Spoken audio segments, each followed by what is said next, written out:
Everybody, welcome back to our channel. ఈరోజు వీడియోలో మన డైలీ లైఫ్లో మనం ఎక్కువగా యూజ్ చేసే సెంటెన్సెస్ని ఇంగ్లీష్లో ఏ విధంగా చెప్పాలో ఈ వీడియోలో తెలుసుకుందాం.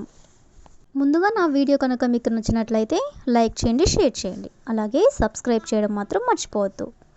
Okay, let's go to the topic. First one, జనరల్గా ఇలా అంటూ ఉంటారు కదా, మాలో ఎవరు అక్కడికి వెళ్ళలేదు, లేదా మాలో ఎవరు అది గమనించలేదు, లేదా మాలో ఎవరు ఆమెతో మాట్లాడలేదు, ఇలా అంటుంటారు కదా. అంటే మాలో ఎవరు అనే వర్డ్ని మనం చాలా సందర్భంలో యూజ్ చేస్తూ ఉంటాం కదా. సో ఈ వర్డ్కి సంబంధించిన మరికొన్ని ఎగ్జాంపుల్ సెంటెన్సెస్ అనేవి చూద్దాం. ఫస్ట్ వన్, మాలో ఎవరు అతన్ని పిలవలేదు. మాలో ఎవరు కూడా అతన్ని పిలవలేదు అని చెప్పాలనుకున్నప్పుడు దీన్ని ఇంగ్లీష్లో none of us called him. None of us అంటే మాలో ఎవరు, కాల్డ్ హిమ్ అంటే అతన్ని పిలవలేదు. సీ ద నెక్స్ట్ వన్, మాలో ఎవరికి మాట్లాడే ధైర్యం లేదు.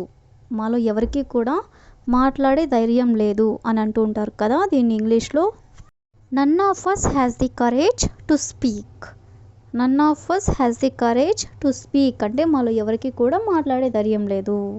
సీ ద నెక్స్ట్ వన్, మాలో ఎవరు ఆ తప్పుని గమనించలేదు. మాలో ఎవరు ఆ తప్పుని గమనించలేదు అనేదాన్ని none of us noticed the mistake. None of us అంటే మాలో ఎవరు నోటీస్డ్ ది మిస్టేక్ అంటే ఆ తప్పుని గమనించలేదు. సీ ద నెక్స్ట్ వన్, మాలో ఎవరు ఆ ఫంక్షన్కి వెళ్ళలేదు. మాలో ఎవరు కూడా ఆ ఫంక్షన్కి వెళ్ళలేదు అని ఇలా అంటూ ఉంటారు కదా. దీన్ని ఇంగ్లీష్లో none of us went to that function. None of us went to that function అంటే మాలో ఎవరు ఆ ఫంక్షన్కి వెళ్ళలేదు. సీ ద నెక్స్ట్ వన్, మాలో ఎవరు చదువుకోలేదు. మాలో ఎవరు చదువుకోలేదు అని చెప్పాలనుకున్నప్పుడు none of us are educated. None of us are educated అంటే మాలో ఎవరు చదువుకోలేదు. సీ ద నెక్స్ట్ వన్, మాలో ఎవరు అతన్ని క్షమించలేదు. మాలో ఎవరు అతన్ని క్షమించలేదు అని చెప్పాలనుకున్నప్పుడు none of us forgave him. None of us forgave him అంటే మాలో ఎవరు అతన్ని క్షమించలేదు. సీ ద లాస్ట్ వన్, మనలో ఎవరికి వాళ్ళు ఎక్కడుంటారో తెలియదు. మనలో ఎవరికి వాళ్ళు ఎక్కడుంటారో తెలియదు. దీని ఇంగ్లీష్లో none of us know where they are. None of us know where they are అంటే మనలో ఎవరికి వాళ్ళు ఎక్కడుంటారో తెలియదు.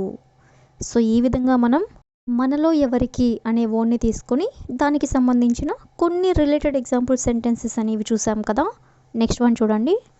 జనరల్గా ఇలా అంటూ ఉంటారు కదా, ఇది ఇలాగే కొనసాగితే నేను జాబ్ రిజైన్ చేస్తాను, లేదా ఇది ఇలాగే కొనసాగితే నేను అతనితో మాట్లాడను, ఇలా అంటూ ఉంటారు కదా. అంటే ఇలాగే కొనసాగితే అనే వర్డ్ని మనం ఫ్రీక్వెంట్గా యూజ్ చేస్తూ ఉంటాం కదా. సో ఈ వర్డ్కి సంబంధించిన మరికొన్ని ఎగ్జాంపుల్ సెంటెన్సెస్ అనేవి చూద్దాం. ఫస్ట్ వన్, ఇది ఇలాగే కొనసాగితే మనం తర్వాత చర్య తీసుకోవాలి. ఇది ఇలాగే కొనసాగితే మనం తర్వాత చర్య తీసుకోవాలి. దీన్ని ఇంగ్లీష్లో if this goes on we need to take action soon. If this goes on అంటే ఇది ఇలాగే కొనసాగితే we need to take action soon అంటే మనం తర్వాత చర్య తీసుకోవాలి. సీ ద నెక్స్ట్ వన్, ఇది ఇలాగే కొనసాగితే నేను అతన్ని పెళ్లి చేసుకోను. అంటే ఇది గనక ఇలాగే కొనసాగితే నేను అతన్ని పెళ్లి చేసుకోను అని చెప్పాలనుకున్నప్పుడు దీన్ని ఇంగ్లీష్లో if this goes on I won't marry him. If this goes on అంటే ఇది ఇలాగే కొనసాగితే ఐ వోంట్ మ్యారీ హిమ్ అంటే నేను అతన్ని పెళ్లి చేసుకోను. సీ ద నెక్స్ట్ వన్, ఇది ఇలాగే కొనసాగితే నేను నీతో మాట్లాడను. ఇది ఇలాగే కొనసాగితే నేను నీతో మాట్లాడను అని చెప్పాలనుకున్నప్పుడు if this goes on I will not talk to you. If this goes on అంటే ఇది ఇలాగే కొనసాగితే I will not talk to you లేదా I won't talk to you అంటే నేను నీతో మాట్లాడను. సీ ద నెక్స్ట్ వన్, ఇది ఇలాగే కొనసాగితే నువ్వు విఫలం కావచ్చు. ఇది ఇలాగే కొనసాగితే నువ్వు విఫలం కావచ్చు. దీని ఇంగ్లీష్లో if this goes on you may fail.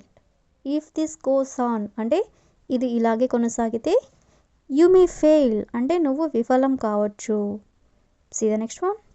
ఇది ఇలాగే కొనసాగితే నేను ఎప్పటికీ హాస్టల్లో ఉండను. ఇది ఇలాగే కొనసాగితే నేను ఎప్పటికీ హాస్టల్లో ఉండను. దీని ఇంగ్లీష్లో if this goes on I will never stay in a hostel. If this goes on అంటే ఇది ఇలాగే కొనసాగితే I will never stay in a hostel అంటే నేను హాస్టల్లో ఎప్పటికీ ఉండను అని.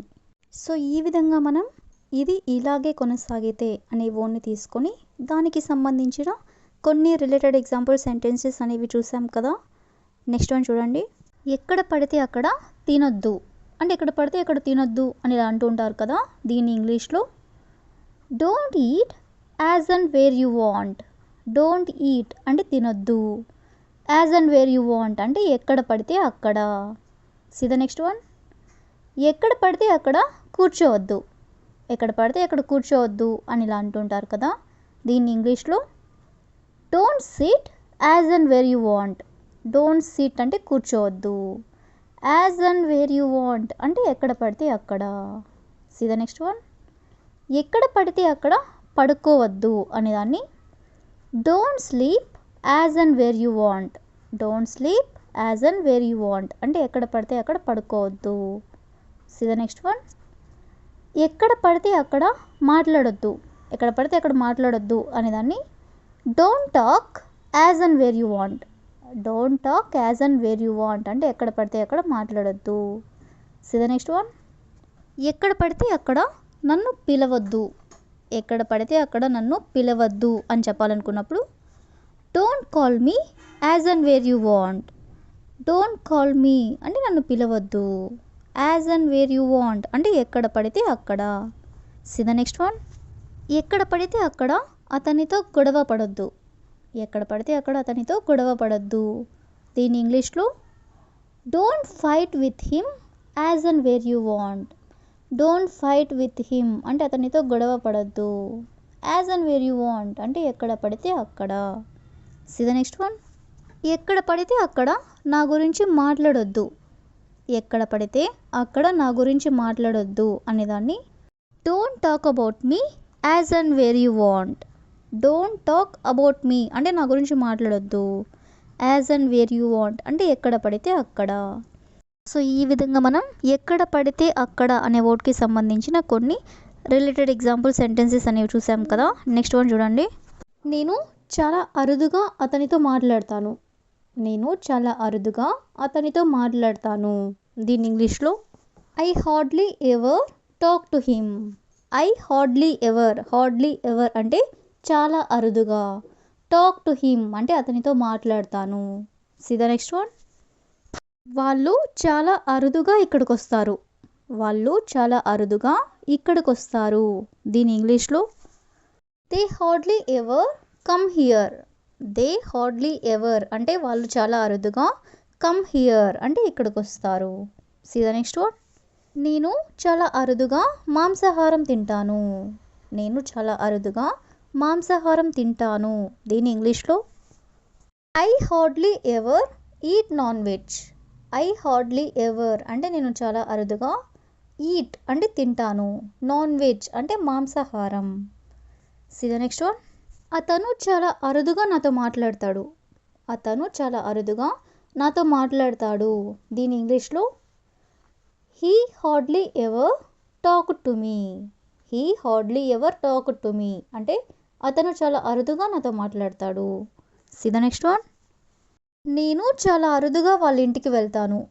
నేను చాలా అరుదుగా వాళ్ళ ఇంటికి వెళ్తాను అని చెప్పాలనుకున్నప్పుడు I hardly ever go to their house.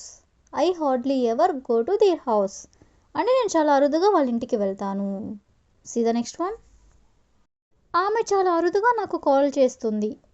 ఆమె చాలా అరుదుగా నాకు కాల్ చేస్తుంది అని చెప్పాలనుకున్నప్పుడు she called me hardly ever. She called me అంటే ఆమె నాకు కాల్ చేస్తుంది. హార్డ్లీ ఎవర్ అంటే చాలా అరుదుగా. See the next one. అతను చాలా అరుదుగా కోప్పడతాడు. అతను చాలా అరుదుగా కోప్పడతాడు అనేదాన్ని he hardly ever anger. He hardly ever anger అంటే అతను చాలా అరుదుగా కోప్పడతాడు. సో ఈ విధంగా మనం చాలా అరుదుగా అనే వర్డ్ని కూడా తీసుకొని దానికి సంబంధించిన కొన్ని రిలేటెడ్ ఎగ్జాంపుల్ సెంటెన్సెస్ అనేవి చూసాం కదా. నెక్స్ట్ వన్ చూడండి. నువ్వు అర్థం చేసుకునే విధం నాకు ఇష్టం. నువ్వు అర్థం చేసుకునే విధం నాకు ఇష్టం అని చెప్పాలనుకున్నప్పుడు దీన్ని ఇంగ్లీష్లో I like the way you understand. I like the way you understand అంటే నువ్వు అర్థం చేసుకునే విధానం నాకు ఇష్టం. See the next one. నువ్వు మాట్లాడే విధానం నాకు ఇష్టం. నువ్వు మాట్లాడే విధానం నాకు ఇష్టం అని చెప్పాలనుకున్నప్పుడు I like the way you speak. I like the way you speak అంటే నువ్వు మాట్లాడే విధానం నాకు ఇష్టం. See the next one.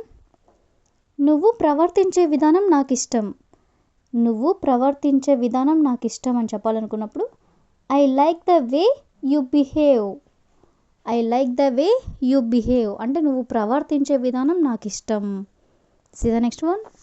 నువ్వు వంట చేసే విధానం నాకు ఇష్టం. నువ్వు వంట చేసే విధానం నాకు ఇష్టం అనేదాన్ని I like the way you cook. I like the way you cook అంటే నువ్వు వంట చేసే విధానం నాకు ఇష్టం. See the next one. నువ్వు పని చేసే విధానం నాకు ఇష్టం. నువ్వు పని చేసే విధానం నాకు ఇష్టం అనేదాన్ని I like the way you work. I like the way you work అంటే నువ్వు పని చేసే విధానం నాకు ఇష్టం. See the next one.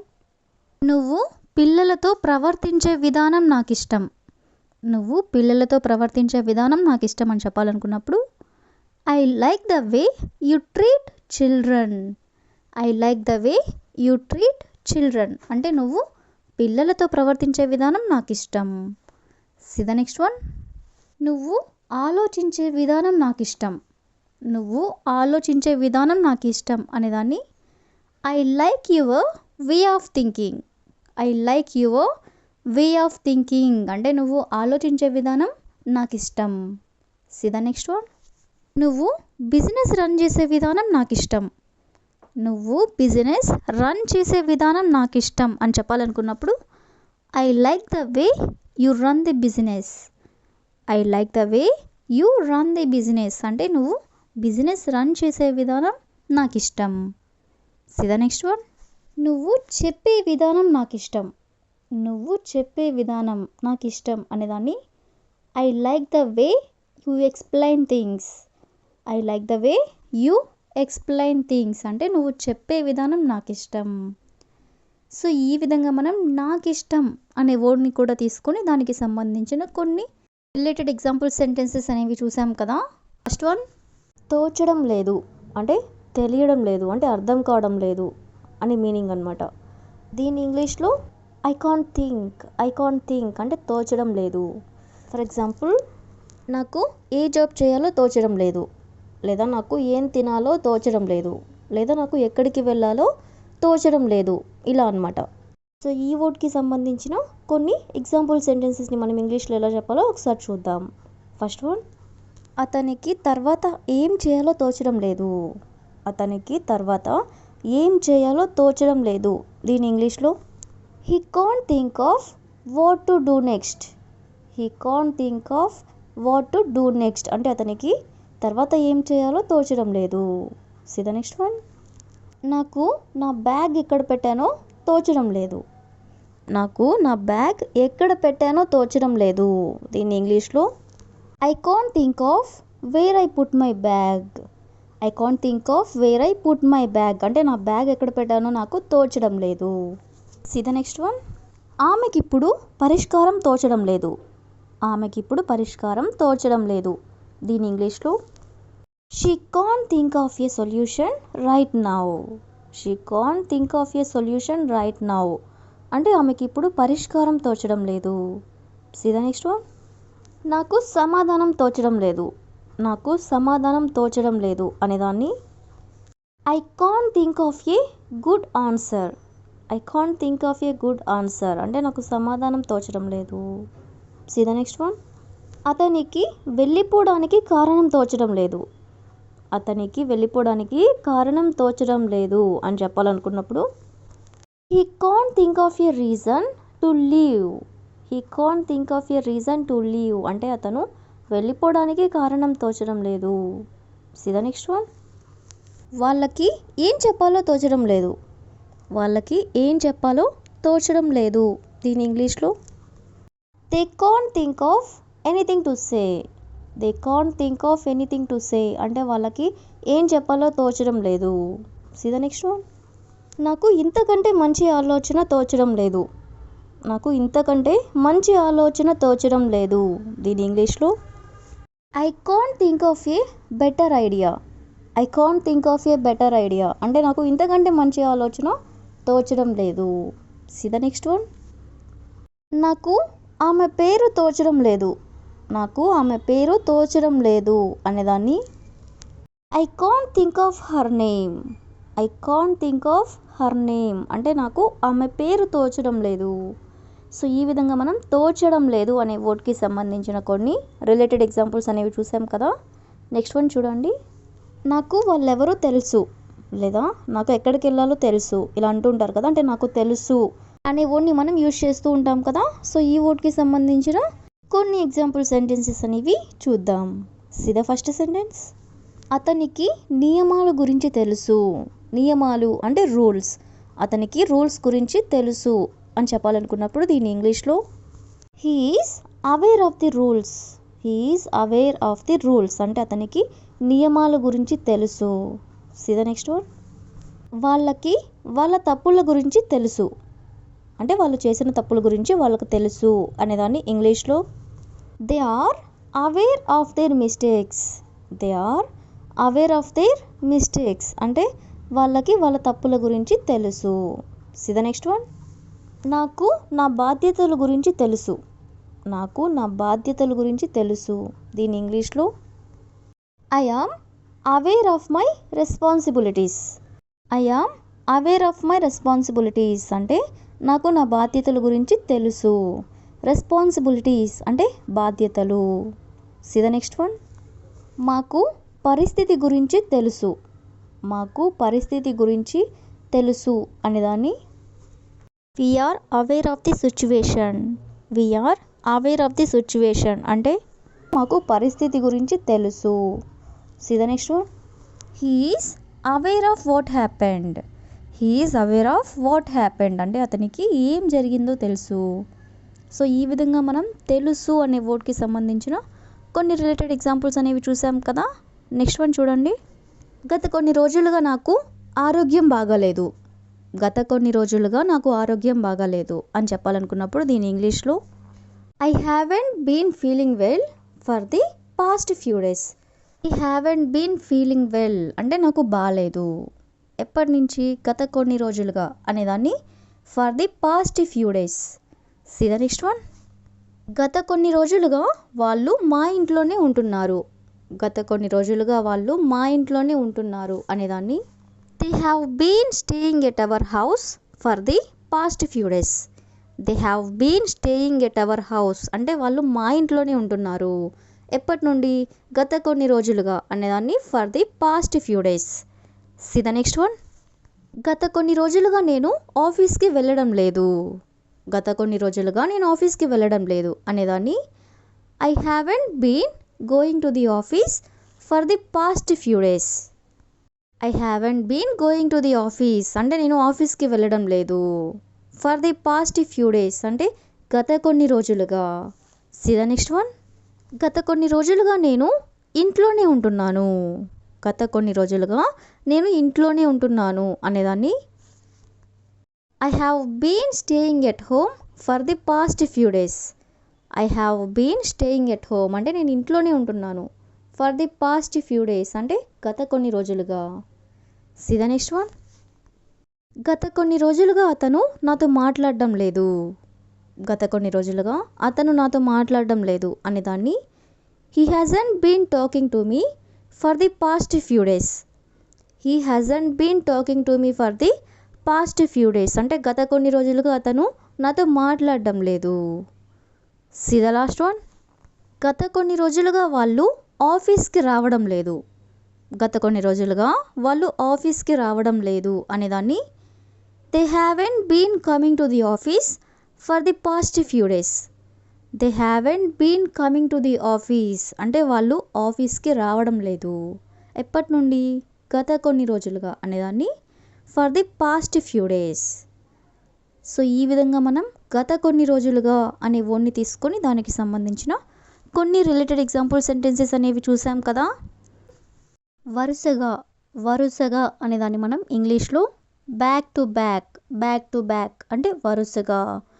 ఈ వర్డ్ని మనం చాలా సందర్భంలో యూజ్ చేస్తూ ఉంటాం కదా. అంటే ఫర్ ఎగ్జాంపుల్, ఆ టీం వరుసగా గేమ్లో గెలిచింది, లేదా నేను వరుసగా కూర్చున్నాను, ఇలా అంటూ ఉంటారు కదా.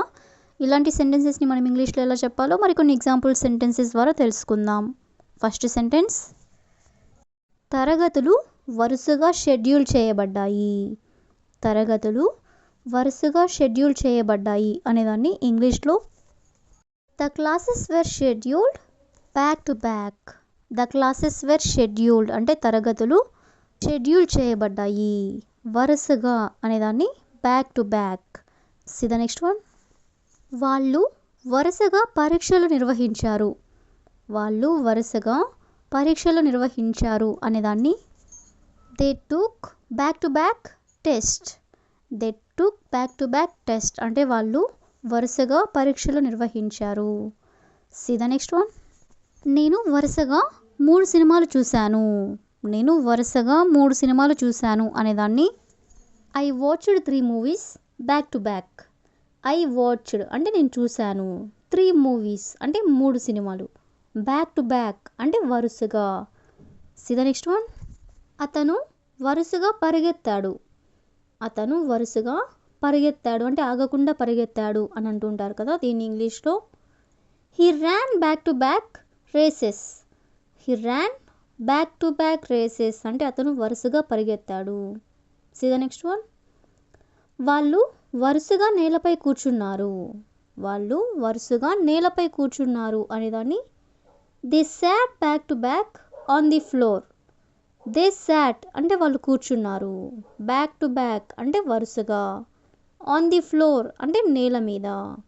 సి ద నెక్స్ట్ వన్, ఆ జట్టు వరుసగా ఆటలు గెలిచింది. ఆ జట్టు వరుసగా ఆటలు గెలిచింది అనేదాన్ని the team వోన్ back to back games. The team అంటే ఆ జట్టు, వోన్ అంటే గెలిచింది, బ్యాక్ టు బ్యాక్ అంటే వరుసగా, గేమ్స్ అంటే ఆటలు. సో ఈ విధంగా మనం వరుసగా అనే వర్డ్ని తీసుకొని దానికి సంబంధించిన కొన్ని రిలేటెడ్ ఎగ్జాంపుల్ సెంటెన్సెస్ అనేవి చూసాం కదా. నెక్స్ట్ వన్ చూడండి, ఇంతకు మించి నేను సహాయం చేయలేను, లేదా నేను ఇంతకు మించి సంపాదించలేను అని ఇలా అంటూ ఉంటారు కదా. అంటే ఇంతకు మించి అనే వర్డ్ని తీసుకొని దానికి సంబంధించిన కొన్ని రిలేటెడ్ ఎగ్జాంపుల్ సెంటెన్సెస్ అనేవి చూద్దాం. ఫస్ట్ సెంటెన్స్, ఇంతకు మించి నేను మాట్లాడలేను. ఇంతకు మించి నేను మాట్లాడలేను అని చెప్పాలనుకున్నప్పుడు I can't say anything more than this. I can't say anything అంటే నేనేమి చెప్పలేను, అంటే నేనేమి మాట్లాడలేను. మోర్ దాన్ దిస్ అంటే ఇంతకు మించి. సి ద నెక్స్ట్ వన్, ఇంతకు మించి నేను బోధించలేను. ఇంతకు మించి నేను బోధించలేను అనేదాన్ని I can't teach anything more than this. I can't teach anything అంటే నేను బోధించలేను, మోర్ దాన్ దిస్ అంటే ఇంతకు మించి. సి ద నెక్స్ట్ వన్, ఇంతకు మించి నేను ఎక్కడికి వెళ్ళలేను. ఇంతకు మించి నేను ఎక్కడికి వెళ్ళలేను అని చెప్పాలనుకున్నప్పుడు I can't go anywhere more than this. I can't go anywhere అంటే నేను ఎక్కడికి వెళ్ళలేను, మోర్ దాన్ దిస్ అంటే ఇంతకు మించి. సి ద నెక్స్ట్ వన్, ఇంతకు మించి నేను అతన్ని కన్విన్స్ చేయలేను. ఇంతకు మించి నేను అతన్ని కన్విన్స్ చేయలేను అని చెప్పాలనుకున్నప్పుడు I can't convince him more than this. I can't convince him అంటే నేను అతన్ని కన్విన్స్ చేయలేను, మోర్ దాన్ దిస్ అంటే ఇంతకు మించి. సి ద నెక్స్ట్ వన్, నేను ఇంతకు మించి తినలేను. ఇంతకు మించి నేను తినలేను అని అంటుంటారు కదా. దీన్ని ఇంగ్లీష్లో I can't eat anything more than this. I can't eat anything more than this అంటే ఇంతకు మించి నేను తినలేను. సి ద నెక్స్ట్ వన్, ఇంతకు మించి నేను వాదించలేను. ఇంతకు మించి నేను వాదించలేను అని చెప్పాలనుకున్నప్పుడు I can't argue anything more than this. I can't argue అంటే నేను వాదించలేను, ఎనీథింగ్ మోర్ దాన్ దిస్ అంటే ఇంతకు మించి. సి ద నెక్స్ట్ వన్, ఇంతకు మించి నేను ఎక్కడికి వెళ్ళలేను. ఇంతకు మించి నేను ఎక్కడికి వెళ్ళలేను అనేదాన్ని I can't go anywhere more than this. I can't go anywhere more than this అంటే ఇంతకు మించి నేను ఎక్కడికి వెళ్ళలేను. See the last one. ఇంతకు మించి నేను చెప్పలేను. ఇంతకు మించి నేను చెప్పలేను అనేదాన్ని I can't tell anything more than this. I can't tell anything more than this అంటే ఇంతకు మించి నేను చెప్పలేను. సో ఈ విధంగా మనం ఇంతకు మించి అనే వర్డ్ని కూడా తీసుకుని దానికి సంబంధించిన కొన్ని రిలేటెడ్ ఎగ్జాంపుల్ సెంటెన్సెస్ చూసాం కదా. నెక్స్ట్ వన్ చూడండి. మా స్నేహాన్ని ప్రత్యేకంగా చేసేది నమ్మకం. మా స్నేహాన్ని ప్రత్యేకంగా చేసేది నమ్మకం అని చెప్పాలనుకున్నప్పుడు what makes our friendship special is true. What makes our friendship special is true అంటే మా స్నేహాన్ని ప్రత్యేకంగా చేసేది నమ్మకం. See the next one. ఆమెని ప్రశాంతంగా చేసేది సంగీతం. ఆమెని ప్రశాంతంగా చేసేది సంగీతం అని చెప్పాలనుకున్నప్పుడు what makes her calm is music. What makes her calm is music అంటే ఆమెని ప్రశాంతంగా చేసేది సంగీతం. See the next one. కథని ఆసక్తిగా చేసేది ముగింపు. కథని ఆసక్తిగా అంటే ఇంట్రెస్టింగ్గా చేసేది ముగింపు అని చెప్పాలనుకున్నప్పుడు what makes the story interesting is the ending. What makes the story interesting is the ending అంటే కథని ఆసక్తిగా చేసేది ముగింపు. See the next one. టీమ్ని గొప్పగా చేసేది టీం వర్క్. టీమ్ని గొప్పగా చేసేది టీం వర్క్ అని చెప్పాలనుకున్నప్పుడు what makes this team great is team work. What makes this team great is team work అంటే టీంని గొప్పగా చేసేది team work. See the next one. వారిని విజయవంతం చేసేది కష్టపడి పనిచేయడం. వారిని విజయవంతం చేసేది కష్టపడి పనిచేయడం అని చెప్పాలనుకున్నప్పుడు what makes them successful is hard work. What makes them successful is hard work అంటే వారిని విజయవంతం చేసేది కష్టపడి పనిచేయడం. See the last one. ఆమెని బలంగా చేసేది క్రమశిక్షణ. ఆమెని బలంగా చేసేది క్రమశిక్షణ అనేదాన్ని what makes her strong is discipline. What makes her strong is discipline అంటే ఆమెని బలంగా చేసేది క్రమశిక్షణ. సో ఈ విధంగా మనం చేసేది అనే వర్డ్కి సంబంధించిన కొన్ని రిలేటెడ్ ఎగ్జాంపుల్ సెంటెన్సెస్ అనేవి చూసాం కదా. So that's all for today. I hope you all like this video. Thank you for watching.